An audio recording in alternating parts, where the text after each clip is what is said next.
The Hanm Youth Council (HYC) and Hanm Achik National Movement (HANM) of Southwest Khasi Hills District has questioned the state police over the irresponsibility to check illegal transportation of goods to Bangladesh. Speaking to media persons, President of HANM Southwest Khasi Hills,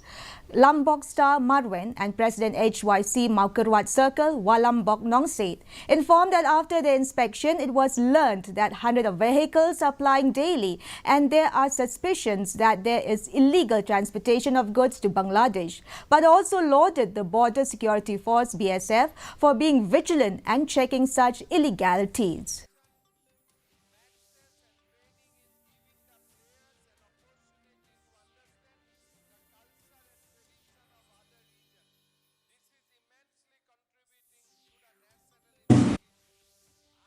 Ni semua bang ba ni penrem ya tinong kayu ba lada pi kai